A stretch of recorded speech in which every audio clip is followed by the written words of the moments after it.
Chapter 11. Subject, AI Omega. Location, multiple. Poring over what little sensor data we currently had, I found myself regretting the isolation I had inflicted upon this instance of myself. Being able to discuss findings like these with another AI is one of the reasons I brought them along in the first place. I wouldn't go so far as to say it was the wrong decision, though. Security is paramount, and we don't know everything that the enemy is capable of. If they were able to somehow compromise this instance of me and that were able to be spread to the others, no, it's best to just gather what data I can and send it back with my analysis. Unfortunately, there isn't a lot of data to examine so far. A ping that indicates a probable solid object that is approximately 2 light-years wide, and no amount of resets suggest any alternatives. Captain Schmidt and his crew were far more patient than I.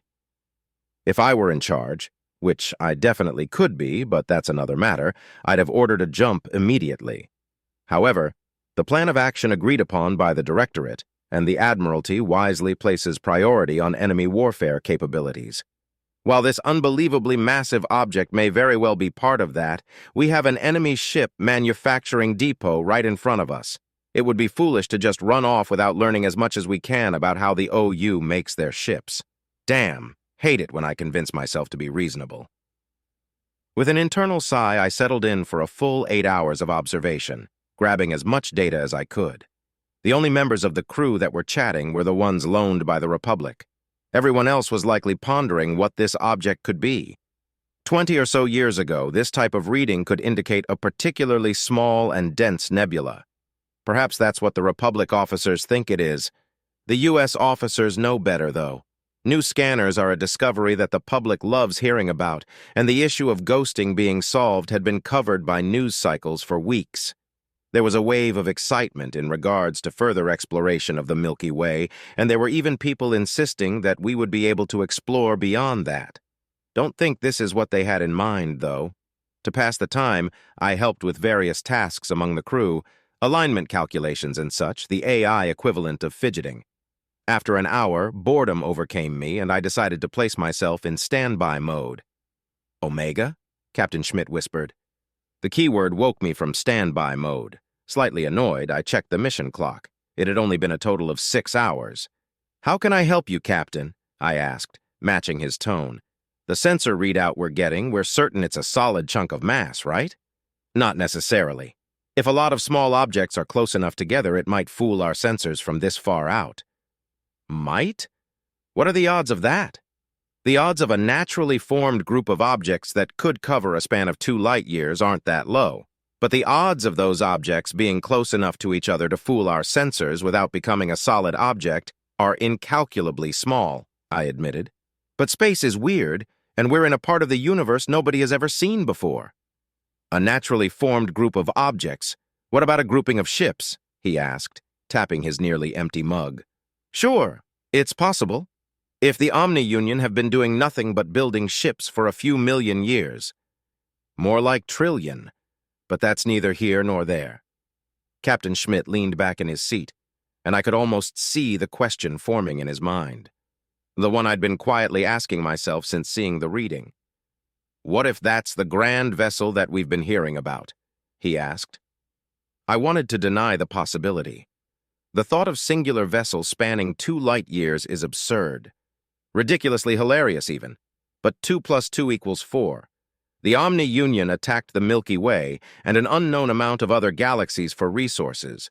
If one were to squish all the mass of a few galaxies together, then we find out everything we can about it, I said. "Doesn't matter if it's 500 miles long or 500 light-years long. We'll figure something out, Captain." "Wish I had your optimism, Omega," Schmidt sighed. "Thank you, that'll be all." Leaving the captain to his pondering, I double-checked all the ship's systems. Then I made certain my efficiency adjustments were working. Finally, I watched the crew for a bit. Everyone aboard knew that we were in enemy territory, and most of them were nervous. The bridge crew knew more than anyone else, but were doing a remarkable job of masking. They were talking about various bits of trivium and the task at hand, but every now and again a micro-expression would give away where their mind really was. I found this amusing enough to stay out of standby mode. The 2 hours ticked by as I listened to Yorvi and Bond discuss how boring their jobs can get on these missions. I almost threw my hat in that ring, but decided against it. Finally, the mission timer hit 8 hours. "All right, that's good enough for now," Schmidt said. "Goffson, your report." "Sending it now, sir." "Very good. Yorvi, you know where we want to go. Get us there, please." "Aye, sir," the Alumare navigator said as she began to work her console. Schmidt checked Goffson's report as the ship began to turn. I'd already double and triple checked it as the Isolan was writing it, but didn't bother telling him that. I performed the software equivalent of holding my breath as the captain sent the report and the ship entered warp. We exited warp and I immediately set to work. Organics are really, really slow, and I've been as patient as I possibly can be.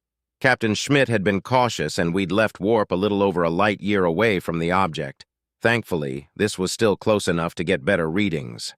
The first of the scans were initiated before the organics aboard the bridge had even realized we'd left warp. By the time Schmidt began giving orders, I'd already received a return. The sensor techs were practically beside themselves, being unaccustomed to an impatient AI hijacking their workstations. I released the workstations and began to analyze the data. It was a solid spherical object. Definitely an artificial construction because it was still being constructed. 2.6674 light-years in diameter. Would need to get closer for materials analysis. "Holy shit," Schmidt said. "Confusing. The object doesn't appear to be armed, nor does it have any obvious engines. Is this the grand vessel? Why isn't it mobile if it's a vessel? The external layer of the object wasn't only 3/4 of the way constructed, which allowed for a peek of the architecture." "What in the absolute fuck is that?" Henskin asked, alarmed. There were supports strategically placed throughout the structure, but that wouldn't be enough. No, not nearly enough. The sheer mass of an object of this size could easily cause it to become a singularity. A familiar feeling crept into my code. It was the same way I felt when I initially encountered Mobile Prime Platform 29, something beautiful that simply shouldn't exist. An abomination, laughing in the face of all that is sane and rational. My questions practically burned within me. How can such a thing exist without imploding? What is the purpose of this object? Is this the grand vessel or something else entirely? How long have they been building this? Why are they building this? "Posture and poise, gentlemen," Yorvi said softly, almost absent-mindedly. Surrounding the object in a staggered pattern were several ships. The captain's caution meant that we were too far out to get accurate signatures on them. Except for the Mobile Prime platforms, of course.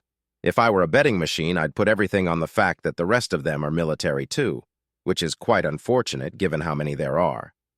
"Right," Schmidt replied. "Omega? We're ready for another jump," I said. "Closer this time. I've got cords for you. Yorvi, make ready. What have we got, Omega?" "Extremely large artificial construct that is incomplete. We need detailed scans to learn more.